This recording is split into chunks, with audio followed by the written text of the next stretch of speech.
Welcome to Revenue Talks. I'm Katie. And I'm Justin. And on this show, we get real about what it takes to build pipeline and successfully scale businesses. By having conversations with folks who have been there before, we explore what it takes to create strong cross-functional alignment, how technology factors in, how different teams think about attribution, and so much more. If you're looking to win in the revenue era, you're in the right place to learn how. Hello, everyone, and welcome to our first episode of our new podcast called Revenue Talks. My name is Katie Foote, and I am the CMO here at Drift, and I have the privilege of being joined with a fellow CMO from Quantcast, Ingrid Burton. Ingrid, welcome. Hey, Katie. Thanks for having me. Thank you so much for being here. Can you tell us a little bit about Quantcast? Yeah, Quantcast has been around for a while, so some of you may have heard about Quantcast, and we're in the ad tech space. So we provide an easy-to-use, high-performance, intelligent audience platform that allows you to, serve up advertising throughout the open internet. Well, we are very excited to have you, and I was particularly intrigued by your background. You started your career as a software engineer. And you come to us today wearing the hat of CMO, which I think will provide a very unique experience for our listeners. So again, thank you for being here. Yeah. So actually, it starts way back when. I have a degree in math with a kind of smattering of computer science in there, and got hired right out of college as a software engineer, which was not something I ever expected, when I was a kid. That was not in the game plan. And now being CMO was also not in the game plan, but kind of an interesting journey for sure. Yeah, absolutely. And I find that many of those experiences make you much more well-rounded and great at any job that you choose to pursue. Sure. Yeah, I agree. Life rarely goes as we think, right? We can say that now, right? The last couple of years Yes. Did not go as expected. No, I was looking at a billboard the other day that talked about, before I agree to 2022, can I look at the terms, which I thought was funny. Yeah, exactly. Well, today's topic is going to be all about the importance of AI in marketing. So you obviously come with lots of experience and can share it with our listening audience. Let's start with some of the basics, though. Can you unpack for us, what does the phrase artificial intelligence mean to you? I take a heavy sigh there. So AI, the term AI, artificial intelligence, kind of came out of the efforts in the 1950s after World War II. And a lot of research was being done. And I can't remember who termed it AI, artificial intelligence, but it right away spiked a lot of interest and has been around for quite some time. I mean, it's been about 50 or 60 years that it's been in existence. So artificial intelligence is kind of an umbrella term for augmenting human intelligence. It isn't to replace humans, it's to really augment us. And there's an umbrella term called AI where there's self-driving cars and there's, bots and there's robotics and there's machine learning and there's deep learning and there's a lot of, image recognition software. There's a lot that goes under it. So it's not just AI taking over the world. It's a term that kind of like encapsulates a lot of different ideas around augmenting our intelligence. And that's how I see it. It's really giving us additional, tools and techniques to be able to look ahead and to do predictions, as an example. How do you think given that it's been around since the 1950s, how do you think the perspective of AI has changed, or the perception, how other people feel when they hear that terminology? Well, I can tell you firsthand. So, their perception, if you I've been in an Uber, a couple of years ago, and he's like, oh, AI is taking over the world. It's going to put me out of business. An Uber driver, right? Yeah. And you're just kind of like, but it's also giving you the ability to solve healthcare challenges, like diseases, and predict the weather and, so forth. And, a lot of different really good use cases, giving you better credit, for example, giving students better credit because it's predicting what they're going to do next. Right. So, that perception by consumers has been like this big, scary Terminator thing, right? Yeah. Arnold Schwarzenegger, Terminator, that's AI. Right. We are so far from that. I keep telling everyone that we are so far from that. Don't worry about that. They're not Right. taking over the world. We haven't even gotten self-driving cars right yet, right? That's a decade away at least. Yeah. In my opinion. I'm not an expert. Too bad. I would love a self-driving car. Yeah, but think about like what you as a human do as a driver, right? Mm-hmm. You perceive things, you hear things, you even, you don't even know that, when you see somebody changing a lane way back there or whatever, there's weather conditions, there's snowstorms that we've had recently, both on the East Coast and the West Coast. Yeah. A self-driving car could not get through a snowstorm. Okay. Yeah. A human can. Right. And so yes, it would be lovely to be able to sit in the back seat and read a book while it takes me to where I want to go. But it's got to be a straight line with lines on the road, no weather conditions, no erratic driving by your fellow drivers. Right. I mean, we've got to get to a different place with that. And there's new techniques and there's a lot of companies working on it, but it's still a ways down the road. That's why our Uber drivers are so important and will not be replaced. They are. That's right. And truck drivers. I was just on Highway 80 in the snowstorm here on the West Coast. And you see these truck drivers, they're navigating this gnarly road going over a huge mountain pass with chains on. There's no self-driving truck out there that's going to be able to do that. Now, going from Reno, Nevada, to the east, to maybe Salt Lake City. Yeah, maybe. Yeah. But not over a pass in a blizzard. Right. Well, let's talk a little bit about one of the topics that you focus a lot on in your job, which is this idea of a free and open internet. And I know Quantcast talks about that a lot. What does that mean? What does that mean to you? Yeah. So it's almost a cause it is a cause, and it's near and dear to my heart in particular. So, when the internet started 20 plus years ago, when we all started like picking up browsers and looking for news and information, we were able to do so and roam through the internet freely. Yeah. Over the years, as somebody has to pay for this internet, somebody. Yeah. And who's paying for it? All of us, right? We as consumers. So advertising became part of the internet, and it had to be funded, right? All this great content that we all kind of took for granted had to be paid for. So now there's this internet, which I believe is becoming bifurcated. Right. So if you want great news sources, editorial news, such as the New York Times or Wall Street Journal or the FT, you subscribe to that. Yeah. But that's created a world of have and have nots, right? Of where I can afford to look at that news source versus I can't because I don't have the whatever dollars per month to subscribe to it. So we'd like to maintain at Quantcast a free and open internet, which means that all of us, can get the same level of content, see it freely and openly without having to go through a paywall. But that means we do have to pay for it with advertising. And I'm okay with that as long as it's ads that are relevant to me. And I would love to get offers and ads served up to me that matter to me, that I'm going to buy from. And I think we're all a little tired of the ads that get served up to us. That's like, why am I getting this? This doesn't mean anything to me. So free and open internet is just that, keeping it free and open. We all realize we are having to pay for it somehow. So more relevant, so we can get that relevant content, but I want more relevant ads. Yeah.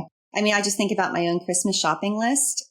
The brands who can offer up personalized targeted advertising to me, I have such an affinity for and add such value in my life. Absolutely. And I'm always like waving at like Patagonia or North Face, like, give me an offer, I'll buy, I've got the money for it and I want that product. Right. So those are my, some of my go-to retailers. That is the ones I want. Right. And instead I get like dating sites and not even ones that I'm married and happily, and I don't need this dating site serving me an ad. That's a waste of their money and a waste of my time and irritating, right? Yeah. It's maybe good for a chuckle once, and then it gets very irritating very quickly. It gets very irritating, to look at, whatever, these ads. I'm like, I'm not interested. There's been such talk about the cookie apocalypse and the future of being able to deliver targeted, personalized, and relevant advertising in a world that's cookieless. How does your concept of open and free relate to this cookieless society that we're entering? Yeah, the cookieless conversation. We call it the cookieless conundrum, Okay. which is how do we get through that, right? And the demise of the third-party cookie is going to happen, and it's going to happen rather fast. Even though it's a year out, it's going to happen. So, there's different ways of reaching people. First of all, they can select, they can opt in. That's one way that with unique identifiers where they're showing up on sites and with that unique identifier. But you can also put together a set of data that's anonymized and, create cohort groups. Like I'm an outdoors person, so I'm going to be affinity to outdoors activities. And then, advertisers could reach those outdoor people because there's a group, a flock of them, so to speak. Yeah. But if you take all of that into consideration, there's just different ways. This is where machine learning, one of the AI concepts I talked about, machine learning comes into play. So if you have data, it can start to show you the patterns. It can start to show you people's preferences and actually make predictions because you take this huge mathematical model, so to speak, with this large amount of data and are able to then say with, some certainty that this is the type of consumer person that I'm trying to reach right now with this offer. Yeah. And that's where AI machine learning really does come into play with, kind of a big data view as well. Yeah. You talked on a webinar a couple of years ago about us entering this age of artificial intelligence, and you started to talk a little bit about that just a moment ago. What does that look like? So if the cookie collapses completely in a year, what does this new age of AI look like? Well, it looks like, for marketing people, it's like you have to invest in AI techniques or look at vendors that use AI, right? In order to ascertain who's coming to your site, who wants this, who's looking, because AI can sift through. Again, it's augmenting the intelligence that we as marketers already have. We have our gut feel, our intuition, but we need data, right? Yeah. Yeah. And so with data and machine learning can then take all that data and make sense of it. And then, what I tend to think marketers need to do is then look at that with a grain of salt. Look at all the various ways that data is coming at you and make some, decisions based on that, but use AI and machine learning to augment what you already think you might know. And then you might be surprised it was something you might not know, but you should investigate. You should really make sure. I always talk about AI, the age of AI, also needs humans in the loop, both on the front end and the back end. Yeah. Never just rely on an AI directly. Right. Make sure that you understand what the inputs are, where the data came from, is there bias in that data, and make sure that the output as well makes sense. Because if it doesn't, you can go up the really wrong routes pretty quickly. I talk a lot about the the beauty of marketing is this marriage of art and science. And the machine learning and the AI that you speak of is the science portion of that. Right. Yeah. That when coupled I say that all the time too. And having that math degree really helps for me because I'm analytical and also can understand what's going on behind the models. Yeah. But I don't think it takes, a mathematician to figure out what's going on behind the models. You just simply have to know what that model might be creating and what are the inputs to that model.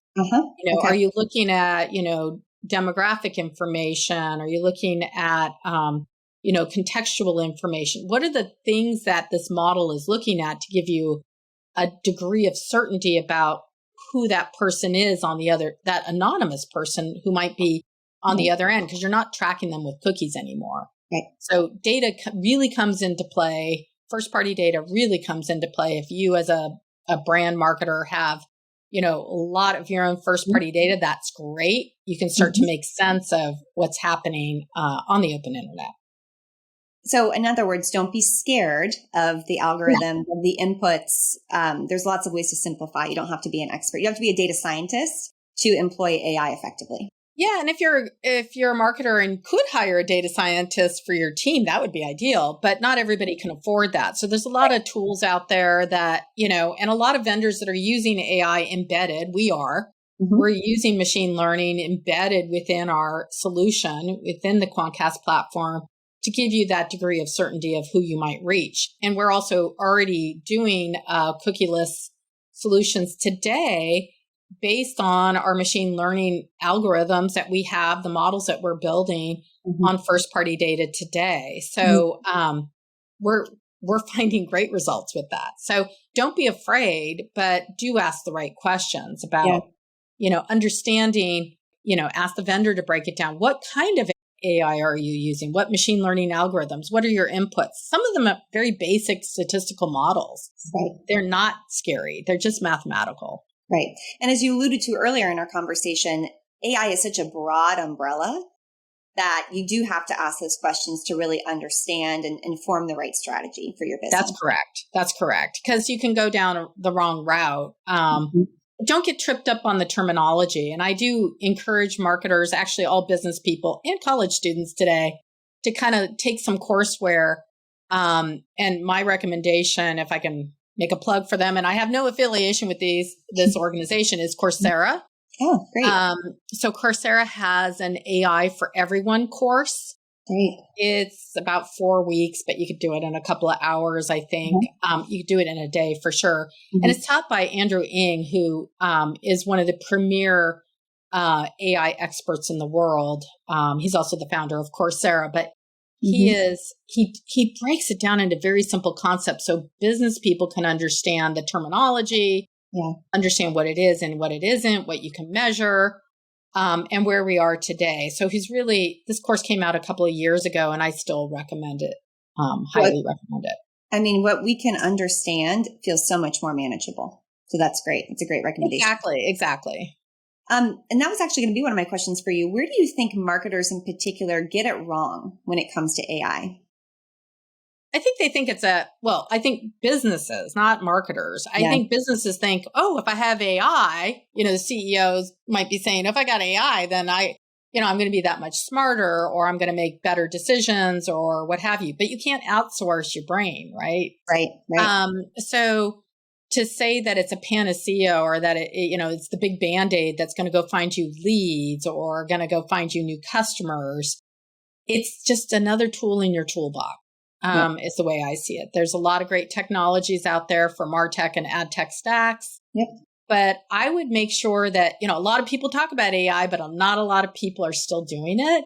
So you really want to make sure that they are, and that they're not just, we're marketing people. We might gloss over and say, oh yeah, we use AI, but really, are you, or is it a statistical model? So just really check it out. And that's fine too, but as long as you understand that that's what you're getting. So yeah, I mean, I think where people get it wrong is thinking it's a Band-Aid, and it's not. No, there's no easy fix in life, right? No, there isn't an easy fix. If there was, we'd all be wildly rich and successful and our companies would be thriving, but it isn't as simple as that. Is there a resource that you would point listeners to that maybe is a cheat sheet or questions they should be asking to make sure that they're truly investigating or employing AI versus some other solution that sounds like AI or is positioned as AI? What are some of the good questions to ask? Oh, so first of all, AI. So I did a webinar on this many years ago now. It feels like 3 or 4 years ago, but I talk to business people, so marketers, financial people, all of that, right? First of all, where's your data? Like I think about 5 key things. Where's your data coming from? Or do you have first party data? Is it third party data? Do you trust that data? What's in that data? Look at that data, understand that data set. So make sure that you have your data. That's your first thing. Second thing is you got to ask the right questions. You can't ask an AI to deliver an answer if you're asking a question that's so open-ended and so broad. Right. It can't quite get there. You've got to kind of have a time-bound, metric-bound question, right? So you've got to ask the right questions. Like, is this in banking? Is this person credit worthy? Will they be in 1 year, 2 years? You can start to ask those questions. Yeah. So in marketing, it's like, is this my next best customer, or is this my next best customer? Or what might they buy next? There's a set of models that can be created based on past customer patterns to give you an answer and an insight into that. So you kind of got to look at that.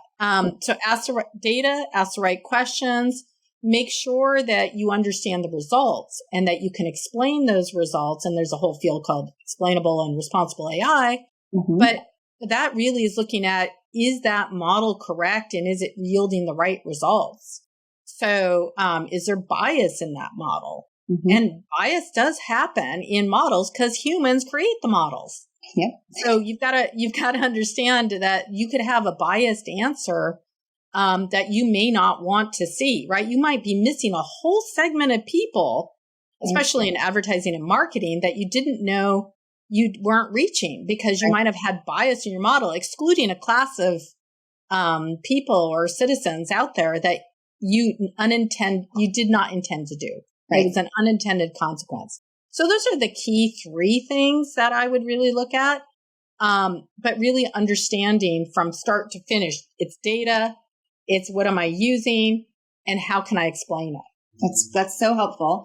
And I would imagine that by doing that and asking those questions and having that understanding, you can ultimately create a better customer experience and meet buyers where they're at, which is a lot of what you talk about within your organization. How does your business think about personalizing those experiences for customers? So we think about it, just like every marketing person, is we start with the customer journey, right? Mm-hmm. Where is that customer? Where are they at in their journey? And thinking about personalizing it is if we see a pattern that seems to match, like for instance, I keep talking about myself, right? Because it's easy. I'm an outdoors person. My pattern in the winter is to go skiing, right? So why aren't outdoor advertisers reaching me? Why are they not, they're not personalizing my journey whatsoever. Okay. So we have a long ways to go, but we are doing it by looking at that pattern. This group of people has been doing this thing, so they might be doing that because we've seen that pattern before. And that's where data and AI can really come into play because, a human can't really see all that data. No. We can't sift through it. There's not enough hours in the day. No. So using the machine learning to help us get through that is very helpful. So talking about the customer journey, how do you drink your own champagne at Quantcast and make sure that you are able to deliver personalized ads time and time again to further someone on that journey and to deepen engagement? Yeah. So one of the great things about working for an ad tech company is I get to use my own product, right? Yeah. So we've been using our Quantcast platform to serve up our own ads to our constituents, our clients, for now about a year. So it's been great. And we actually feed the information back into the product teams and the engineering teams about what's working and not working. So we are personalizing, but based on where, what we're seeing in terms of this client looks like that client. This is the kind of ad they need to be looking at versus that kind of ad. Now, we also do generalized ads, which is more brand awareness. Right. And we can do that and pick where we want to go. So it's been really interesting from the standpoint of this is the first time I've been CMO at a company that I would use the product. Yep. As opposed to where I've been before is technology companies where I was building or they were building infrastructure and I'm marketing that infrastructure, so to speak. Yeah. So it's been interesting to be able to say, I can actually talk about the product and it works and it's delivering great results. I had a similar experience. I spent many years at Salesforce and was unable to use a lot of the great MarTech that exists. And being here at Drift, it's just incredible to have access to your own products and to be able to use that in your marketing efforts. It's very exciting. And I'm a big fan of Drift, by the way. I've been using it for a couple of years and I just love the interface and used it at another company other than Quantcast. And now we're using it at Quantcast. But the first thing I came in is like, we need Drift. Yes. Because it definitely delivers. I know you didn't ask me to say this, but hot leads coming out of Drift, because if they're engaging us on our website in that kind of way, in a way that they are people, our visitors want to come engage with us, passing those off to sales has been, just tremendous for us, both at my prior company and this company. I could see a direct correlation and say marketing first touch and final sale. That's wonderful. So that's fantastic. You guys built a great product.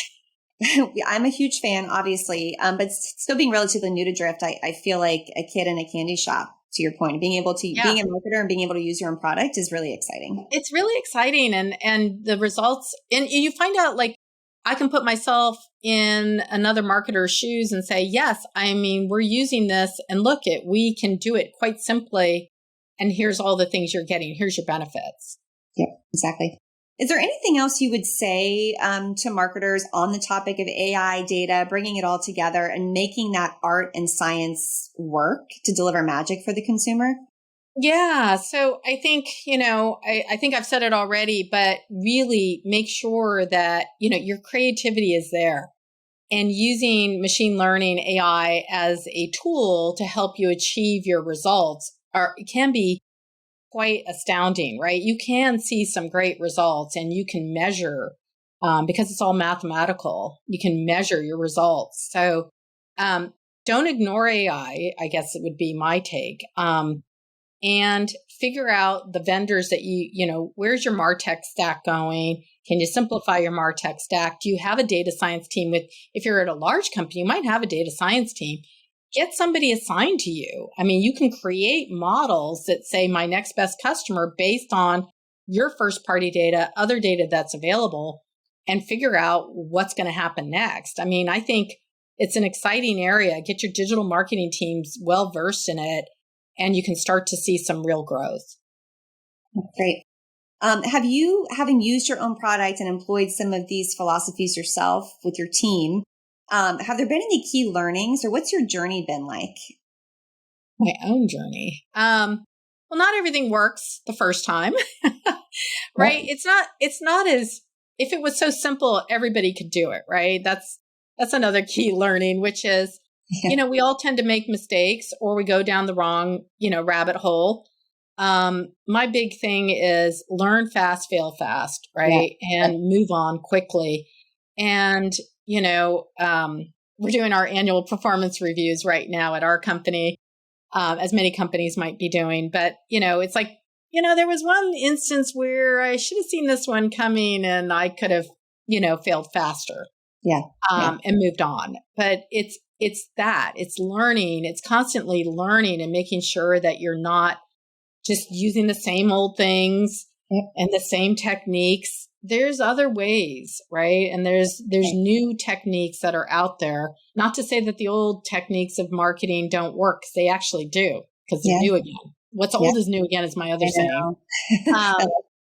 So, there's, you learn and you move on and you adjust. And sometimes models aren't accurate, aren't correct. But realize that. And don't throw the AI out just because it didn't work correctly the first time. You got to try and experiment. Well, you said essentially there's multiple ways to get to the same place. The way I describe it with my team is, if this is the island that we're swimming towards, there's lots of different ways to get there. So it's funny. I talk about, here's the mountaintop we're trying to take. That's funny. And there's multiple routes up that mountain, and let me lead you up this mountain. And okay, now we got to this mountain. We're going to go to the next one. Right. That's the outdoorsy person in you. That's what that is. Yeah. Well, you must be a swimmer. I'm a beach person. So there you go. Beach, I'm a mountain person. Yeah. So is my husband. We compromise. Yeah. Well, I will leave our listeners with the one question that we are asking everyone on our podcast on Revenue Talks, which is, what's the number one thing here in the new year that your team is focused on to help accelerate revenue at Quantcast? Well, I was going to say we're focused on revenue. Did I mention revenue? Because I thought you were going to say, what's the one word that you're focused on? No. I think, as a marketer, I'm here to help sales sell. Exactly. And I need to make sure that they are successful. So my big thing that I challenge my marketing teams right now, if it's not shifting the needle on awareness, and if it's not resulting in a revenue goal, or helping drive revenue or touch pipeline, ask yourself why you're doing it all the time. Because if it's not helping a customer be successful, I mean, it's like these three things. If it isn't doing any one of those three things, kill it. Stop doing it. It's not resulting. It's not going to help any outcome, because at the end of the day, what are we all here for? We're all here to make our businesses grow and thrive and deliver the results that we need, because otherwise we're not going to get paid, right? And the company won't be successful. So we are very focused on revenue. I try, I want to be focused on customers and their pain points and solving those in pursuit of revenue. Well, and revenue and pipeline are the rising tide that lift all boats within an organization. And I think marketing has a really unique opportunity to be the connective tissue to help in that endeavor, to bring everyone together. That's absolutely correct. That's how we see it, is like we are, I don't want to say the glue, but we stitch together the story between the technology side of the house to the commercial side of the house and help them be successful. Because when they're successful, like you said, we're all successful. And then everyone's in a good mood, which makes it great, right? Well, Ingrid, thank you so much for joining us today to talk about the importance of AI in marketing, to bring your unique perspective and background. We just so appreciate it and are excited to have kicked off our podcast with you as our special guest. Okay, thank you so much. Thanks for having me. I've enjoyed it. Thank you so much for listening to Revenue Talks. We'd love it if you left a review wherever you're listening and hit subscribe so you never miss a new episode. You can connect with us both on Twitter at KDJFoot with an E and at Justin Keller. And remember, revenue, it's everyone's business now.